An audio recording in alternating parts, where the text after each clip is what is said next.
Olá, você sabe o que é a demência frontotemporal, que o ator Bruce Willis acabou de ser diagnosticado? Se você não sabe essa resposta, fique nesse vídeo até o final. Sou a doutora Mariana Moscovitch, sou neurologista e hoje eu vou falar um pouquinho sobre a demência frontotemporal, ou também conhecida como doença de Pick, devido ao médico que descreveu o primeiro caso de Pick em 1892.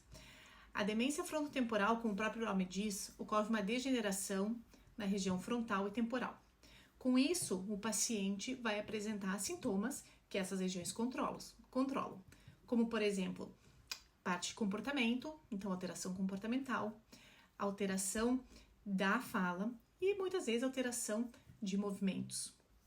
Por isso que o paciente, dependendo qual região apresenta maior degeneração, vai apresentar aqueles sintomas primeiro. A degeneração córtico-basal, então, ela pode ser separada, pode ser dividida em uns subtipos, então variantes. Então, a variante comportamental, a variante da fala e a variante motora, E existem outros subtipos dentro dessas variantes. Na variante comportamental, então, o paciente realmente perde, a inibição, o paciente perde o julgamento de saber o que está certo e o que é errado, o paciente muda a sua personalidade, o paciente ele fica mais inapropriado, fala coisas que não deve. E associado a isso, o paciente também pode vir a ter esses problemas de memória. Mas o problema de memória no pacientes com demência frontotemporal muitas vezes acaba sendo mais tardio, por exemplo, mais tardio do que nós vemos, por exemplo, na doença de Alzheimer, que acaba sendo uma demência com problemas de memória que aparecem mais precocemente. Na frontotemporal, quando nós falamos da variante de fala, o paciente nessa variante de fala, ele muitas vezes, então ele perde a capacidade de compreensão da fala, o paciente perde a capacidade de escrita e o paciente perde a capacidade de se comunicar, o que pode ser muito doloroso para o paciente e para os familiares. Existem outras formas, que são mais relacionadas à atrofia lateral, esclerose lateral amiotrófica, que são mais parecidos com essas outras doenças. E existe também pacientes que apresentam com sintomas muito parecidos com a doença de Parkinson. Então, eles apresentam, além desses problemas de comportamento, problemas de mudança de personalidade, o paciente também pode apresentar sintomas como lentidão, rigidez e até tremor. Em alguns casos, estão apresentando parkinsonismo. Por isso que nós, médicos, os estudos do movimento, muitas vezes acabamos acompanhando esses pacientes com demência frontotemporal também. Pacientes com esse tipo de demência tendem a ser diagnosticados um pouco mais cedo e os sintomas começarem um pouco mais cedo.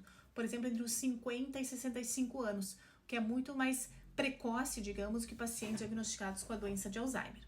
Infelizmente, não existe nenhum diagnóstico, não existe nenhum teste diagnóstico que pode ser realizado para diagnosticar esses pacientes e nós médicos devemos investigar, devemos descartar outras doenças, fazer exames para descartar outras doenças e acompanhar esse paciente ao longo do tempo, como aconteceu no caso do ator Bruce Willis, que primeiro ele apresentou o problema da fala, ele foi diagnosticado com uma afasia e logo depois ele veio apresentar outros sintomas, como foi comunicado na mídia, provavelmente comportamentos, alteração do comportamento, provavelmente alteração dessa personalidade e também um quadro provável de demência, de perda de memória.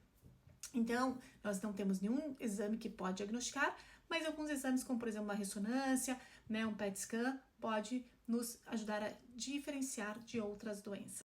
Infelizmente, não temos nenhum tratamento para tratar esta condição, mas nós sabemos que existem alguns tratamentos sintomáticos que podem ajudar os pacientes. Então, por exemplo, se o paciente tem algum comportamento inadequado, se tem alguma alteração de personalidade ou de comportamento, nós podemos tratar com antipsicóticos, com antidepressivos. Se o paciente tem algum tipo de dor, se o paciente tem alguma alteração urinária, nós vamos tratar especificamente para aquele sintoma. Se o paciente tem algum sintoma parkinsoniano, como eu falei que pode acontecer, nós tratamos com medicamentos utilizados para tratar a doença de Parkinson. Por isso é muito importante esses pacientes serem acompanhados por uma equipe especializada em estudos de movimento ou em cognição, pacientes médicos que trabalham com essa parte cognitiva. Também esse paciente fazer acompanhamento multidisciplinar e essa família ter um apoio, pois é uma doença muito difícil e que realmente toda a família precisa de ajuda. Se você gostou desse vídeo, então compartilhe. Até o próximo vídeo. Tchau, tchau.